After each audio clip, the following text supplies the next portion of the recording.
이다 이렇게 인사합시다.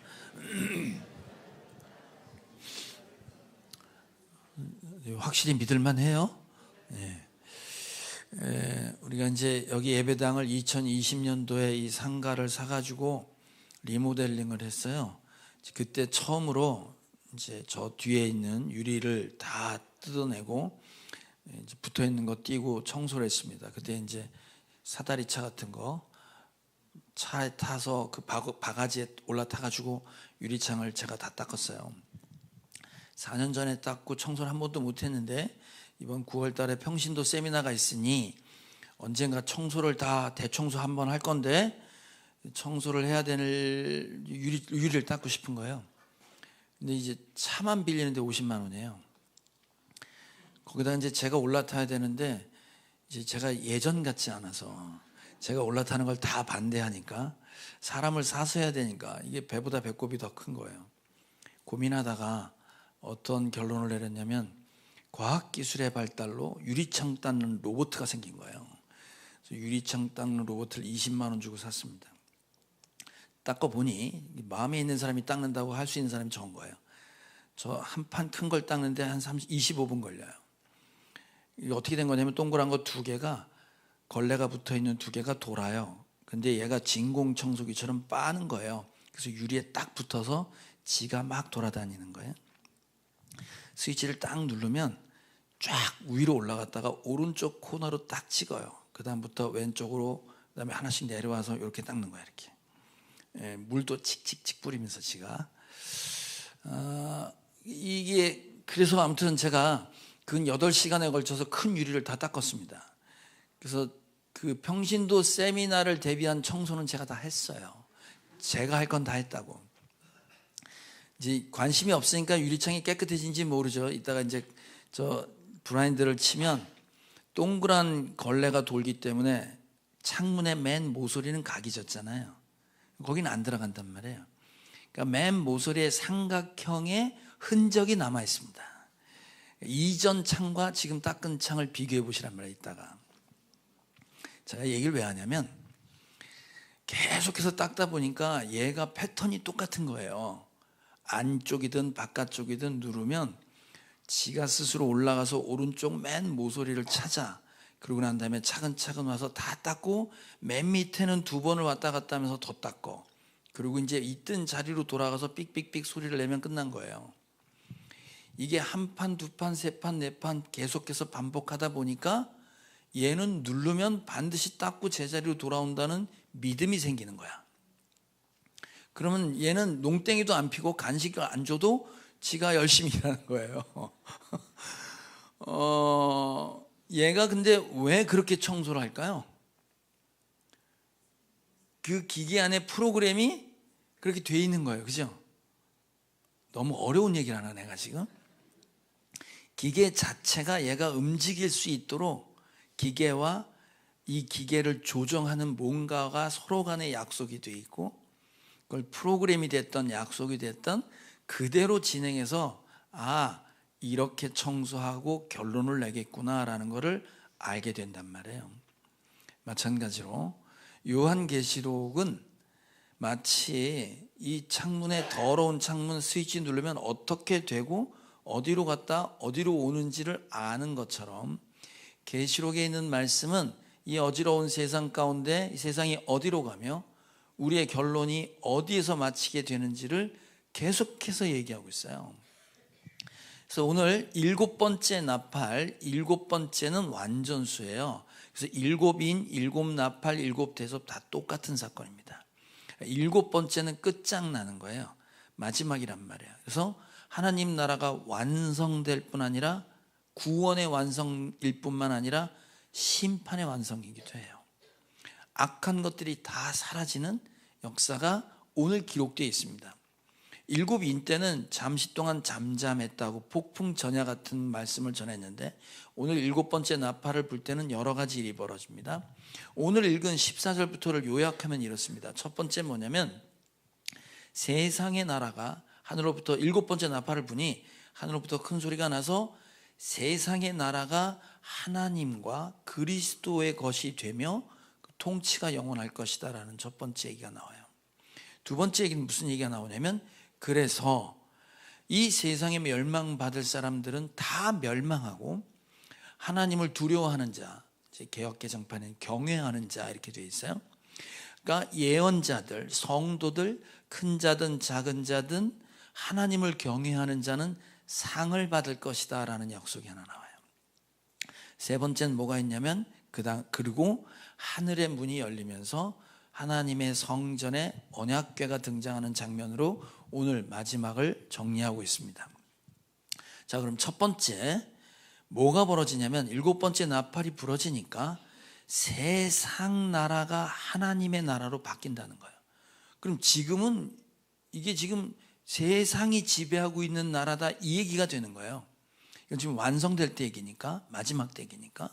물론 그 마지막은 지금 시대를 같이 살고 있는 것도 마찬가지로 우리가 마지막 시대에 살고 있지만, 마지막에 맨 종점에 가면 다 사라지고 완성될 그쯤, 그 전까지 세상이 지배하고 있는 나라가 있다 이 말이에요.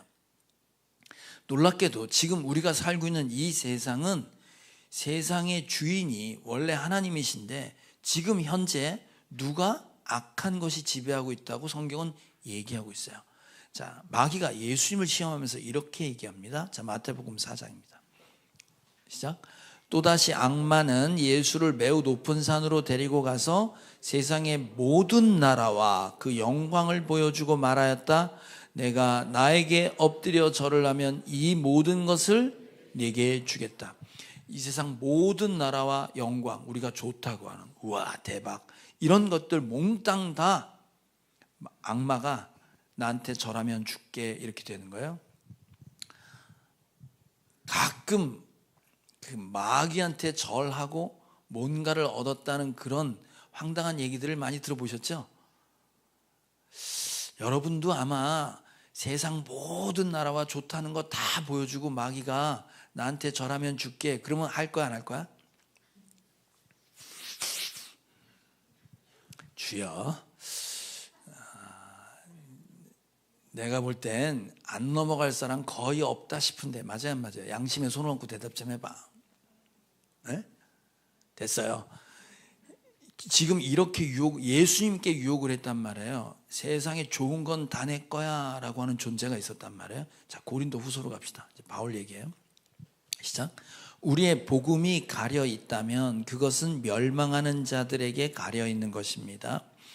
그들의 경우를 두고 말하면 이 세상의 신이 믿지 않는 자들의 마음을 어둡게 하여서 하나님의 형상이신 그리스도의 영광을 선포하는 복음의 빛을 보지 못하게 한 것입니다. 복음을 못 듣게 하는 세상의 신이 있다는 거예요. 하나님께 가려고 하는 걸 방해하는 세상의 신이 지배해서 지금 예배당 안에 있는 사람 말고는 전부 밖에 있는 사람들은 다 세상 신에 잡혀 있는 사람들이다, 이 말을 지금 하고 있습니다. 구원과 관련된 에베소 말씀을 보면 정확하게 또 얘기하고 있어요. 에베소 2장을 한번 봅시다. 시작. 여러분도 전에는 허물과 죄로 죽었던 사람들입니다. 그때 여러분은 허물과 죄 가운데서 이 세상의 풍조를 따라 살고 공중의 권세를 잡은 통치자, 곧 지금 불순종의 자식들 가운데 작용하는 영을 따라 살았습니다. 우리가 예수 믿기 전엔 세상 풍조, 세상이 좋다고 하는 가르침, 경향, 태도, 사상, 이런 것 따라 살았단 말이에요. 그래서 거기는 하나님이 없이 살았는데, 그때는 이 세상을 통치하는 통치자, 악한 영의 지배를 받고 살았다 이 말이지.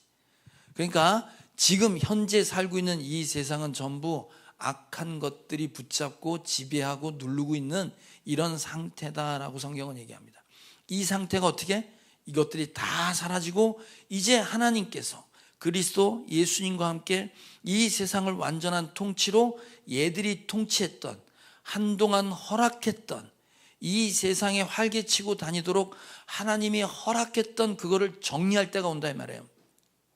그래서 하나님이 다 내놔 그래갖고 온전한 통치가 이루어지니 얘네들이 가만히 있겠냐고 난리를 치지, 지 세상인 줄 알았더니 아닌 거죠. 자, 여러분, 이 이야기는 이 세상 신이 사라지고 하나님이 세상을 통치할 때가 온다는 건 성경의 곳곳에서 계속해서 확인하고 예언했던 내용이에요.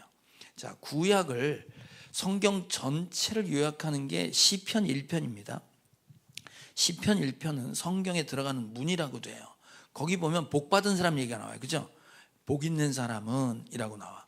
복 있는 사람을 설명할 때 뭐라고 하냐면 주야로 말씀을 묵상하고 말씀을 따라가는 자가 복이 있다고 그래요. 근데 맨 앞에 나오는 건 뭐냐면 복 있는 사람은 악인의 꾀를 따르지 않고 죄인의 자리에 서지 않고 오만한 자와 자리에 주저앉지 않는 자라고 해요. 그러니까 말씀 이전에 악한 자, 죄인, 오만한 자가 말씀을 따라가려고 하는 우리들을 방해한단 말이에요. 뭘 벌써 믿으려고 그래. 죄 짓는 거 재밌으니까 거기서 놀자 그러고 엉뚱한 데로 끌고 간단 말이에요. 악한 게 있다고 그래. 악한 것의 유혹에 넘어가지 않고 말씀을 쫓아가는 자가 복이 있다. 이게 성경 전체를 요약한 시편 1편입니다. 그런데 시편 2편은 누구 얘기하는 거냐면 메시아, 구원자 예수님에 대한 이야기를 해요.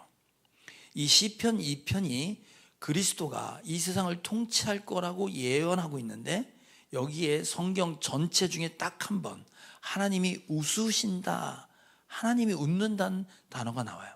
자, 시편 2편을 한번 읽어볼게요. 이게 이제 예수님이 이 세상을 통치할 거라는 얘기예요. 그러면 세상 나라들이 승질나서 덤빈다 이 말이지. 자, 시편 2편의 1절입니다. 시작. 어찌하여 문 나라가 술렁거리며 어찌하여 문 민족이 헛된 일을 꾸미는가.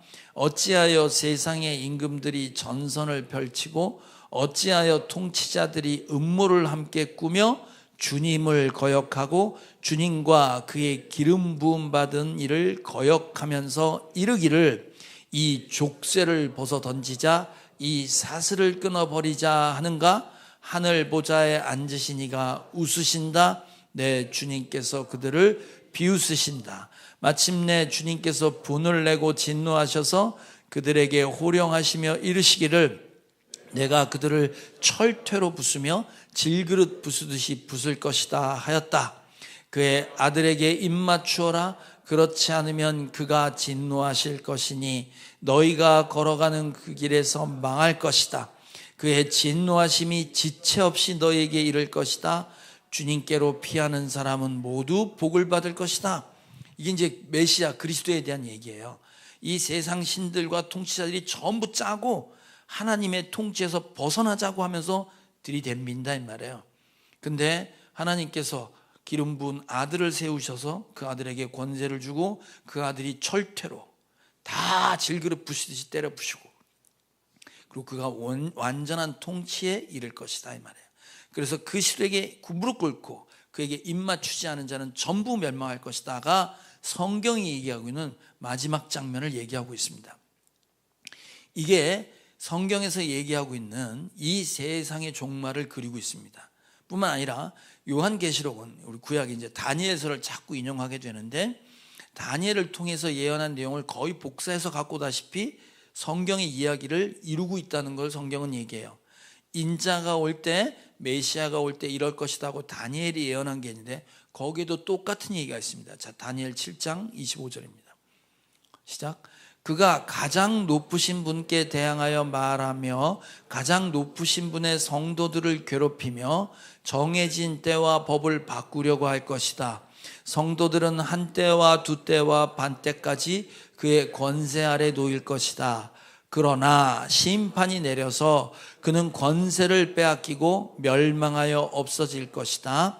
나라와 권세가 온 천하 열국의 위력이 가장 높으신 분의 거룩한 백성에게로 돌아갈 것이다. 그의 나라는 영원한 나라다. 권세를 가진 모든 통치자가 그를 섬기며 복종할 것이다. 성경이 예언하고 있는 내용들이 오늘 계시록에 7번째 나팔이 부러지면 이루어진다라고 얘기해요. 세상 나라의 통치권이 이제 완전히 그리스도에게 와서 이 통치했던 이 세상 것과 그를 따르던 모든 무리는 멸망하고 심판받는다 이 말이에요. 첫 번째 세상 나라가 하나님의 나라로 바뀌고 두 번째 뭐라고 하냐면 하나님을 미워하고 따르지 않았던 자들은 전부 심판받을 것이고 하나님을 따랐던 예언하는 사람들, 주의 종, 큰 자든 작은 자든 주님을 경외하는 사람들은 상을 받을 것이다 이래요. 자, 여러분, 죽으면 끝나는 게 아니에요. 에? 세상 사람들은 죽으면 끝, 아무것도 없어, 그런 상태라고 얘기하는데, 그러면 얼마나 좋겠어. 그게 아니고 하나님과 관계없이 살았던 사람들은 죽으면 어떻게 되는지 정확하게 얘기하고 있잖아요. 큰일 날 얘기입니다, 여러분. 자, 계시록에 보면 마지막에 심판받는 자들이 어디로 간다고 되어 있냐면 여기로 간다고 되어 있어요. 자, 계시록 20장 10절 시작. 그들을 미혹하던 악마도 불과 유황의 바다로 던져졌는데 그곳은 짐승과 거짓 예언자들이 있는 곳입니다. 거기에서 그들은 영원히 밤낮으로 고통을 당할 것입니다. 어떻게? 밤낮으로 영원히 고통받는 유황 불구덩이에 들어간다 이렇게 돼 있어요. 지금 이게 사도 요한이 보고 적은 거예요. 예수님이 직접 하신 말씀이 있어요. 예수님이 직접. 자, 예수님이 하신 말씀 직접 한번 들어볼게. 마가복음 9장입니다. 시작. 지옥에서는 그들을 파먹는 구더기들도 죽지 않고 불도 꺼지지 않는다. 모든 사람이 다 소금에 절이듯 불에 절여질 것이다. 여러분, 화상을 입는데 소금에 배추가 절여지듯이 불에 절여지는데 구더기도 안 죽는데, 죽고 싶어도 안 죽고 그 고통이 계속되는 곳이 있다 이 말이에요. 혹시 난 화끈한 사람이라 저런 데 한번 가보고 싶다 이런 사람 있어요, 지금? 저희 가면 큰일 나는 거예요. 거기 갔단 안 되는 거예요, 여러분. 아시겠어요? 자, 이제 안 믿는 사람들은 저렇게 된다는 거예요. 그럼 어떻게 해야 돼요, 우리는? 그냥 불구덩이에 들어가라 그러고 가만히 있어야 돼? 그럴 수 없는 거잖아. 심판받는다요. 두 번째, 믿는 자는 상을 받는다 그래. 상. 우리가 좀 정리하고 할 게 있어요. 여러분, 우리 신앙생활하면서 상급이 있습니다 하는 얘기 들었죠? 처음 들어봐? 우리가 헌신하고 봉사하면 상급이 있다고 하잖아요. 그럼 이제 천국에 가면, 하늘나라 가면 상을 받는데, 그래서 그 대표적인 예화를 드리면 이런 겁니다. 성도가 죽었어. 그래서 이제 하나님 보좌에 올라간 거야. 예수님이 하늘 보좌에 딱 앉아 있다가 성도가 천국에 오니까 막 뛰쳐나가서 끌어안고 왔니 하고 환영해 줬다는 거야. 장로가 죽었어. 장로가 죽었더니 예수님 보좌에서 딱 일어나 가지고 악수를 하면서 왔니 그러더라는 거야. 근데 목사가 죽었어. 목사가 죽었더니 보좌에 앉은 채로 어이 왔어 그러더라는 거야. 그래서 목사가 아니 왜 차별을 하냐, 성도는 안아주고 장로는 악수해 주는데 난 일어나지도 않고 손만 흔드냐 그랬더니 뭐라 그래? 내가 이 자리에서 일어나면 네가 여기 앉으려고 그러잖아. 그래서 안 일어났다는 거예요. 또 더 재밌는 얘기 있지. 성도가 죽었더니 주님이 오셔서 뭐라 그랬냐면 탕수육을 준 거야. 탕수육 먹고 있어. 장로가 죽었네? 그때 뭘 줬다고? 짜장면. 그러니까 장로가 짜장면 먹으면서 아니 내가 더 열심히 섬겼는데 저 성도는 믿은 지 얼마 되지도 않았는데 탕수육 주고 난 왜 짜장면 주냐 그랬더니 주인 뭐라 그랬다고? 야, 목사는 배달 갔어 그러더라잖아요. 우리가 마치 여기서 헌신한 걸 갖고 천국에 가면 여기서 수능 볼 때 1등급, 2등급, 3등급 뭐 이렇게 등급으로 나누듯이 천국 가도 우리가 수고하고 애쓴 거에 등급이 있어서 누구는 큰 집에서 살고 누구는 초가집에서 살고 누구는 반지하에 살고 우리가 상을 준다는 건 잘한 사람한테 주는 거잖아요. 1등 주는 거 아니에요, 거의. 그래서 우리는 상급하면 천국에 가면 이 땅에서 열심히 살았던 사람은 큰 상을 주고 대충 살다 간 사람은 상도 없고 이럴 거라고 생각한단 말이에요. 그런데 성경은 뭐라고 되어 있냐면 상에 대한 이야기를 하고 있습니다. 상에 대한 이야기. 우리 7교회 이야기할 때 그 7교회 이야기 중에 이 세상과 열심히 싸워서 이기는 자에게는 이런 상을 준다고 하늘나라에 가면 주는 상에 대한 내용이 언급되어 있습니다. 자, 그 상에 대한 이야기를 한번 봅시다. 서머나 교회 얘기예요. 계시록 2장 11절. 이기는 사람에게 주는 거예요. 시작. 이기는 사람은 둘째 사망의 해를 받지 않을 것이다. 둘째 사망이 아까 유황불에 떨어지는 거예요. 지옥까지 않는다 이 말이에요. 자, 그 다음 버가모교회입니다. 계시록 2장 17절 시작. 이기는 사람에게는 내가 감추어둔 만나를 주겠고 흰돌도 주겠다. 감추어진 만나는 뭐냐면 예수 그리스도예요. 우리가 성만찬할 때 하늘로부터 내려온 떡, 예수님. 예수님, 흰돌은 뭐냐면 새 이름을 적은 흰돌을 준대. 넌 무죄다 이 말이에요. 넌 죄 없고 예수 그리스도가 네 상이다. 이게 지금 버가모 교회 이기는 자에게 주었던 상의 내용입니다. 자, 두아디라 교회 계시록 2장 26절 시작. 이기는 사람 곧 내 일을 끝까지 지키는 사람에게는 민족들을 다스리는 권세를 주겠다. 이 세상 통치권을 준다. 이게 지금 성경이 말하고 있는 상에 대한 내용입니다. 자, 사대교회 3장으로 가봅시다. 시작. 이기는 사람은 이와 같이 흰 옷을 입을 것인데 나는 그의 이름을 생명책에서 지워버리지 않을 것이다. 예수님의 피로 빠른 흰 옷을 입은 자, 생명책, 천국에 그 명단이 지워지지 않는 복을 준다. 이렇게 되어 있습니다. 자, 빌라델비아 3장 12절 시작. 이기는 사람은 내가 내 하나님의 성전에 기둥이 되게 하겠다. 성전을 건물로 따지면 기둥 삼아주겠다. 이게 상에 대한 내용이에요. 자, 마지막 라우디게아 교회 시작. 이기는 사람은 나와 함께 내 보좌에 앉게 하여 주겠다. 이게 상에 대한 내용이에요. 그럼 상에 대한 내용을 줄 때 차별을 주어서 뭘 준다는 얘기가 없어. 넌 아파트 뭐 50평짜리, 넌 10평짜리 이런 얘기가 아니에요. 전부 다 지금 어떤 얘기냐면 구원받은 구원의 자리와 그 영광의 자리에 상을 준다는 얘기예요. 다. 이렇게 얘기도 좀 어렵지. 쉽게 얘기해 볼게. 오늘 예은이가 간증을 했단 말이에요. 그죠? 지난주에 조은경 성도 강좌 들었죠? 들으셨잖아. 그러면 봐봐요. 그 과정을 이기고 간증의 자리까지 서 있는 주인공, 간증자, 조은경 씨 예를 들을게. 1번 조은경, 2번 그 조은경 씨를 교회로 인도한 이순아 집사, 3번 조은경 성도가 어려운 환경 가운데 다 회복된 건 기도응답이라고 그랬잖아. 그럼 그 목장에서 기도했단 말이에요. 그럼 목자 목녀님이 기도를 했단 말이지. 3번 목자 목녀님, 목원들도 기도했을 거 아니야. 4번 목원. 자, 이 중에 상급이 제일 큰 건 누굴까?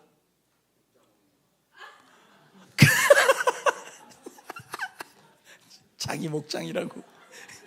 목자가 본인 입으로 목자가 제일 상급이 크다고 얘기해. 할렐루야. 자, 그런데 자 보세요. 우리 이제 누가 상급이 더 클 거냐고 생각하면 속으로 생각을 한단 말이에요. 이게 등급이 1등급, 2등급인 것처럼 순위를 나뉜다고. 자, 그런데 조은경 선도는 간증을 하면서 본인이 은혜 받았을까 안 받았을까? 받았지. 거기서 나누었던 간증의 은혜는 목장에도 똑같은 모두의 은혜였죠. 그런데 들은 성도들은 그 은혜 똑같이 나눴어 안 나눴어? 나눴지. 동일한 은혜를 받았잖아. 네? 이 간증을 위해서 애쓰고 수고한 선교사님부터 시작해서 수많은 사람들의 헌신이 있었는데 그 은혜를 나누는 이 자리에 있던 사람들은 그 동일한 은혜 가운데 감격의 순간을 다 맞았잖아. 그걸 상이라고 하는 거야. 무슨 등급이 있는 게 아니고 그 은혜가 다 기쁘고 감격했던 것처럼 주님을 따라갔던 사람들은 그런 상을 준다. 이게 성경이 하는 얘기입니다. 자, 마지막 세 번째, 하늘문이 열리고 보니 성전이 보여. 그런데 거기 언약궤가 보였다 이 말이에요. 그 언약궤는 하나님의 임재가 있는 곳인데 하나님의 임재가 있으니까 막 천둥치고 지진 나고 막 난리가 난 거야. 하나님의 임재가 있다는 거지. 자, 그래서 언약궤가 보였어요. 그럼 언약궤라는 말은, 언약이라는 말은 무슨 말인지 아시죠? 약속이란 말이에요. 계약이란 말이에요. 궤는 궤짝이에요. 영어로 아크인데 이제 언약궤는 뭐냐면 출애굽기 보면 출애굽한 백성들에게 성막을 지라고 그래요. 성전을 지라고 그래요. 예배당을. 그래서 텐트를 어떻게 지라고 정확하게 얘기를 해요. 그런데 보면 어떻게 되냐면 맨 앞에 번제단, 짐승을 잡아서 제사를 드리는 곳, 물두멍, 물로 씻는 곳, 칸이 막혀 있어. 성소가 있어. 딱 우리 예배당만 해 지금 딱 사이즈가. 성막이. 그럼 문 열고 들어오면 요 성막 안에 뭐가 있냐면 촛대와 향단이 있고 향을 피우는 데가 있고 촛대가 있었어요. 거기 진설병 떡상이 있었단 말이에요. 여기 또 휘장이 있어요. 칸이 또 막혔어.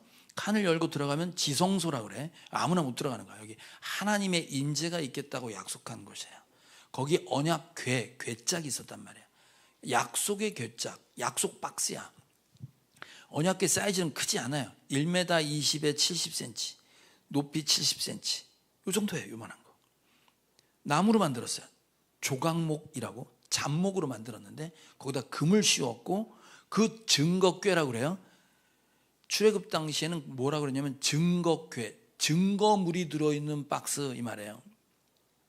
그리고 증거물이 들어있는 박스인데 그 안에 들어있는 내용은 뭐냐, 어떤 게 들어갔냐면 처음엔 돌판, 하나님이 주신 말씀, 성경 말씀 10계명 말씀을 줬단 말이에요.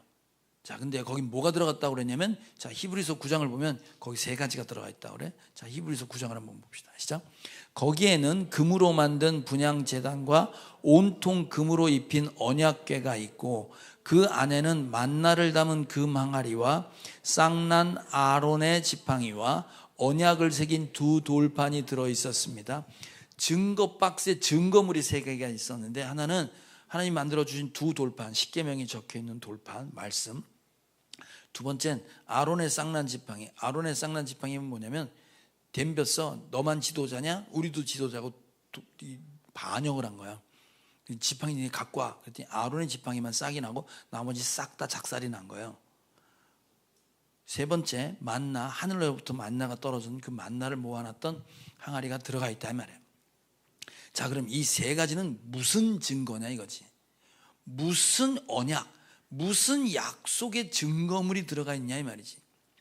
자, 여기서 우리가 하나 알아야 될 게 있습니다. 언약, 약속이라는 말, 하나님 계속해서 언약, 약속, 말씀을 하시는데 그 약속의 증거들이 들어있는 약속은 크게 두 가지입니다. 여기 있는 증거물이 뭘 증거하고 있는 증거품이냐면, 첫 번째, 성막은 왜 좋냐면 초월적인 하나님이 노예로 살았던 이스라엘 백성을 구원시켜서 이 사람들을 하나님의 백성으로 만들기 위해 하나님이, 초월적인 하나님이 이 이스라엘 백성 한가운데로 내려오세요. 그래서 언약궤를 덮은 뚜껑 위에 내가 있겠다 그래요. 그래서 그 하나님 앞에 들어오는 자는 죄가 있는 사람이 들어오면 다 죽었어요.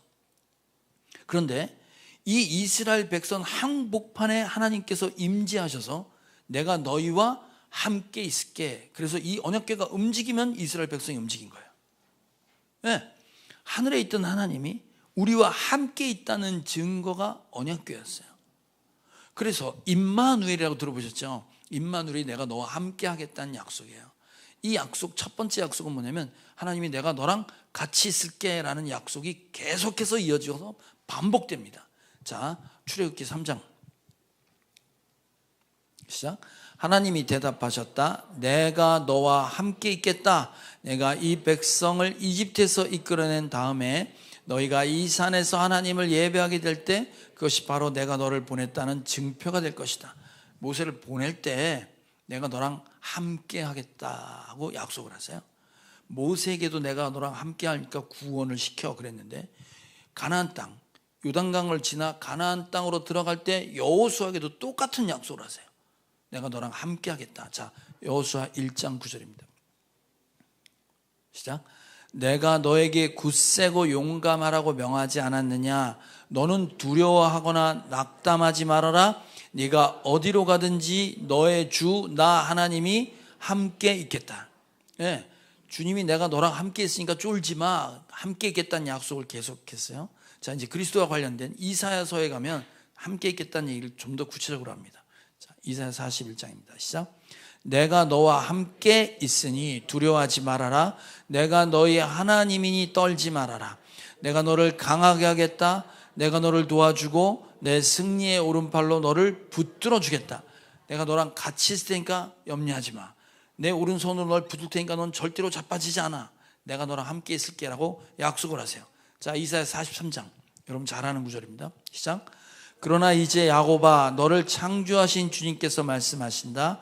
이스라엘아 너를 지으신 주님께서 말씀하신다. 내가 너를 속량하였으니 두려워하지 말아라. 내가 너를 지명하여 불렀으니 너는 나의 것이다.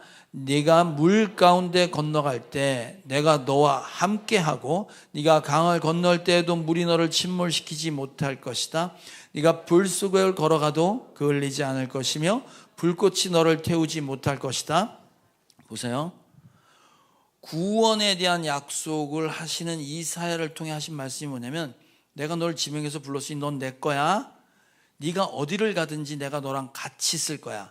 그래서 내가 너랑 같이 있으니까 불이든 물이든 뭐든 너를 상하게 하지 못할 것이다 라고 약속을 하세요.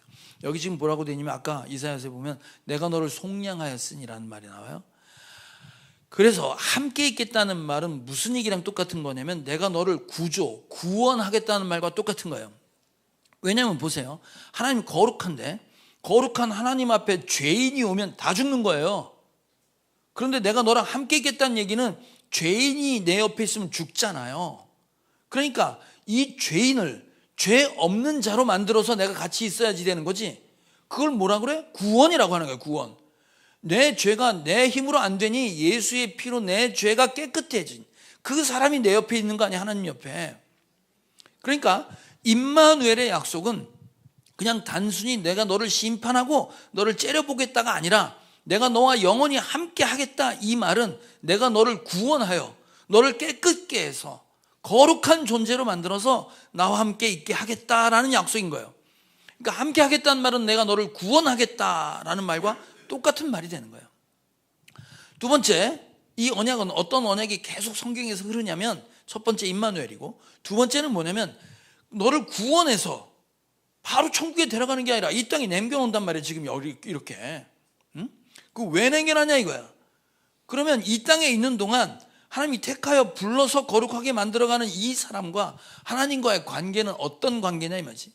어떤 관계냐면 난 너의 하나님이 되고 넌 나의 백성이 된다. 이게 신약에 오면 어떻게 되냐면 난 너의 아버지고 넌 나의 딸이면 나의 아들이 된다 이 말이에요. 그러면 내가 하나님이고 넌 나의 백성이다 이 말은 하나님의 통치를 받는다 이 말이지. 하나님의 말씀대로 살아가고 하나님의 법대로 살아가는 사람 내 백성이 되는 거야. 한국은 한국의 헌법을 지켜 한국 사람이잖아요. 한국에 사는데 북한법을 따르는 사람을 뭐라 그래? 간첩이라고 하잖아요. 간첩. 그러니까 하나님이 내 백성 이 말은 하나님의 법을 따르는 사람이에요. 말씀을 따르는 사람. 자, 레위기 26장 봅시다. 시작. 나는 너희 사이에서 거닐겠다. 나는 너희의 하나님이 되고 너희는 나의 백성이 될 것이다. 이스라엘 백성과 함께 있을 때 난 너의 하나님이 되고 넌 나의 백성이 되는 거야. 둘 사이의 관계를 지금 규정하고 있어요. 자, 에레미야 31장 봅시다. 시작. 이것은 내가 그들의 조상의 손을 붙잡고 이집트 땅에서 데리고 나오던 때 세운 언약과는 다른 것이다. 내가 그들의 남편이 되었어도 그들은 나의 언약을 깨뜨려 버렸다. 나 주의 말이다. 그러나 그 시절이 지난 뒤에 내가 이스라엘 가문과 언약을 세울 것이니 나는 나의 율법을 그들의 가슴 속에 넣어주며 그들의 마음판에 새겨 기록하여 나는 그들의 하나님이 되고 그들은 나의 백성이 될 것이다. 나 주의 말이다. 구약 속의 신약, 새로운 언약을 주실 때 뭐라 그러냐면 하나님의 말씀을 우리 마음판에 새겨서 그 말씀대로 움직이는 내 백성이 하나님은 너의 하나님이 되고 난 하나님의 백성이 되게 만들겠다가 약속의 내용이에요. 이 구약 속의 신약은 에스겔에 똑같이 나오는데 자, 에스겔 선지자를 얘기했던 신약의 내용입니다. 자, 에스겔 11장 시작. 그때 내가 그들에게 일치된 마음을 주고 새로운 영을 그들 속에 넣어주겠다. 내가 그들의 몸에서 돌같이 굳은 마음을 없애고 살같이 부드러운 마음을 주겠다. 그래서 그들은 나의 율례대로 생활하고 나의 규례를 지키고 그대로 실천하여 내 백성이 되고 나는 그들의 하나님이 될 것이다. 내가 너에게 새로운 영을 부어주어서 딱딱하게 굳어졌던 마음을 부드러운 살갗처럼 만들어 주어서 말씀을 자동적으로 지킬 수 있도록 해주겠다. 우리 예은이가 간증했잖아요. 5년 동안 술과 유혹 아예 가고 싶은 마음이 없었던 거예요.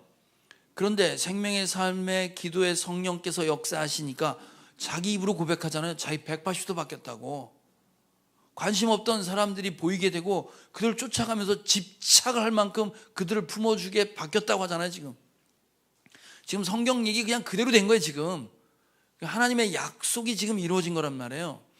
이게 성경에 있는 얘기입니다. 이게 지금 너희와 함께 있겠다. 너는 내 백성, 나의 말씀대로 살아가는 네가 될 거야. 난 그리고 너의 하나님이 될 거야. 이게 성전의 언약궤, 약속의 박스, 약속의 궤짝으로 우리에게 보여줬던 하나님이 구원하신다. 이 말은 바로 그 얘기를 하고 있는 겁니다. 그래서 이 계속됐던 약속이 어떻게 되냐면 계시록 맨 마지막에 가면 제가 이제 임종 예배라고 들어보셨어요? 미리 예약을 하세요. 여러분 임종 예배를 제가 봐드릴 건데 돌아가시기 바로 전에 예배하는 거예요. 그럼 제가 항상 임종 예배 때 드리는 말씀이 있어요. 같이 읽는 말씀이 맨 마지막 장면에 우리가 가야 될 곳. 거기 지금 뭐라고 설명했는지 보세요. 요한계시록 21장입니다. 시작. 그때 나는 보좌에서 큰 음성이 울려 나오는 것을 들었습니다.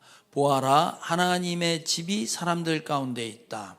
하나님이 그들과 함께 계실 것이요 그들은 하나님의 백성이 될 것이다.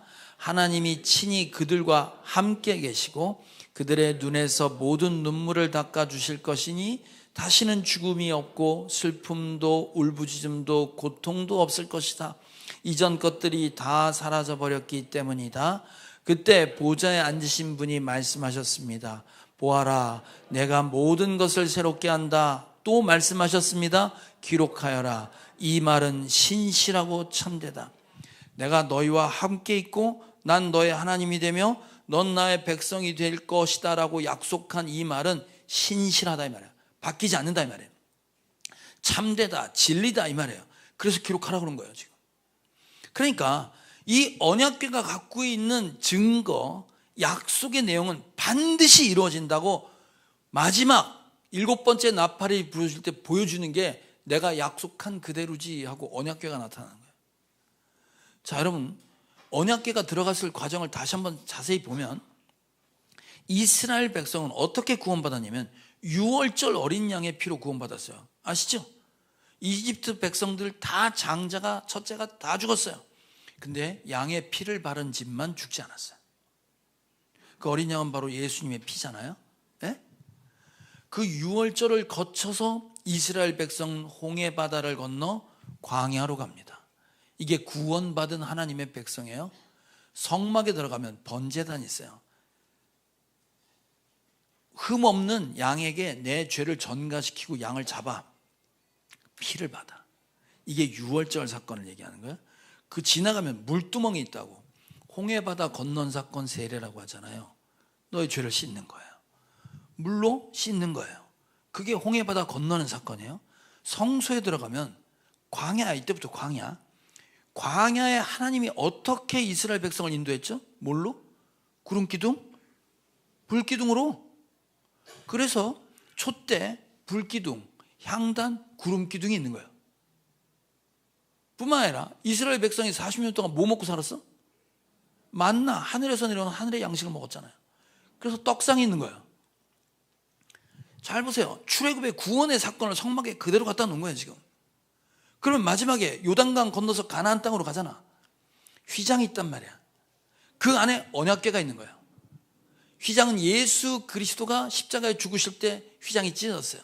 예수님의 육체가 하나님과의 벽을 막는 길을 열 수 있는 유일한 길이라고 얘기하고 싶은 거예요. 휘장이 뜯어졌어. 그 안에 들어가면 언약궤가 있는데 그 언약궤 안에 들어가 있는 세 가지는 뭐였냐면, 무슨 증거냐면, 하나님이 말씀을 줘서 십계명을 줬는데 사람들이 그때부터 우상 숭배해서 열받아갖고 깨뜨려 버렸잖아. 네가 깬 돌판 새로 만들어줄 테니까 언약궤 집어넣어 그랬어요. 말씀 받기도 전에 이미 말씀 어겼어. 말씀대로 살지 못하는 우리의 실패한 모습이 돌판이었어요. 아론의 쌍난 지팡이 끊임없이 반역하고 싶은 거야. 너만 사람이냐? 끄집어내려서 내가 올라가고 싶은 마음이 이스라엘 백성의 증거가 지팡이에요. 맞나? 하나님, 내가 애굽에서 먹던 것처럼 잘 먹으면 하나님 잘 섬길게요. 먹어봐라 그러고 만날 내려주신 거 아니야. 다 실패했어요. 인간의 실패 증거가 그 안에 다 들어가 있어요.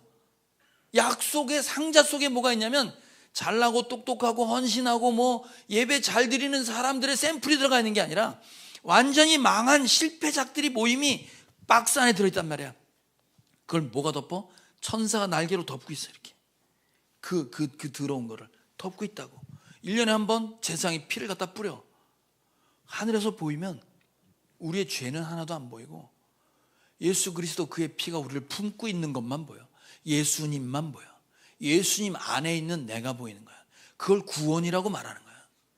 그러니까 이 약속은 어떤 약속이냐면 여러분이 더러운 죄 반역하고 말씀대로 따르지 않고 먹어도 배부르지를 않아서 그 욕심이 한두 끝도 없어서 계속해서 하나님 나의 노예로 만들려고 하는 끊임없는 우리의 실패를 덮고 계시고, 내가 너를 덮어서 내가 너와 영원히 함께 있고 내가 너를 천국에 반드시 데려가겠다는 약속의 증거가 언약궤인 거예요. 그 언약궤가 마지막 7번째 나팔이 부러질 때 성전이 쫙 열리면서 내가 약속한 구원이 이거야 라고 보여주시는 거예요. 자, 여러분 죄를 져 안 져? 뭐야 이건? 할 말이 없어서 못하는 거지? 너무 많아가지고. 죄를 짓지? 죄를 지을 때 하나님 어디 계실까 그럼? 그래, 우리와 함께 계세요. 여러분 실패할 때는 거기 계세요. 그럼 잘 보세요. 이 엄청나게 힘든 세상을 하나님이 허락하셨어요. 세상 신이 지배하도록. 그래서 우린 많은 어려움과 고통과 아픔이 있습니다. 그러면 하나님이 약속하셨잖아. 내가 너랑 영원히 함께 있을 거야. 넌 나의 온전한 통치를 받게 될 거야 라고 약속한 언약궤가 하나님께서 우리에게 주신 약속이라고 하면, 하나님 우리에게 지금 하시는 일은 뭐냐면, 내가 죄 있는 몸이면 주님 앞에 갈 수가 없잖아요. 우리를 끊임없이 거룩하게 하시는 일을 하시는 거예요. 죄 중에도 같이 있으시면서 그 죄를 보고 죄대로 살지 않고 하나님 바라보며 살도록 하나님이 우리를 그 고난을 허락하세요. 누구에게는 예은이처럼 택시를 탔는데 시간이 안 맞네, 이런 가봐야 꽝인 거예요. 할 수 없이 돌아오게 만들어. 누구에게는 다 망해서 재산 다 날라가고 신용불량자 만들어서 이 세상 돈 따라가는 게 소망이 없다는 걸 알게 하신 경우도 있어요. 누구는 병이 걸려서 내 몸이 고장나 말씀대로 살 수 없다는 걸 깨닫게 하시거나, 누구에게는 길을 잃어버리게 하셔서 내가 바른 길을 못 찾고 있구나, 그렇게 우리를 거룩하게 하세요. 그러나 분명한 게 있습니다. 하나님께서 약속하신 내가 너와 함께하며 넌 나의 백성이 될 거라는 이 약속은 바뀌지 않습니다. 우리 모두가 이 자리에 누구는 간증을 들으면서 간증하는 사람도 있지만 간증이 들리지 않는 사람도 있어요. 설교 말씀이 들리는 사람이 있는가 하면 누구는 설교와 전혀 상관없는 삶을 살고 있다고 하더라도 하나님께서는 반드시 이 예배당 안에 있는 모두를 영원한 하나님 그곳의 옆에 함께 하도록 여러분을 깨끗게 하시고 거룩해 하시고 반드시 천국에 데려가실 것을 믿으시기 바랍니다. 찬양합시다.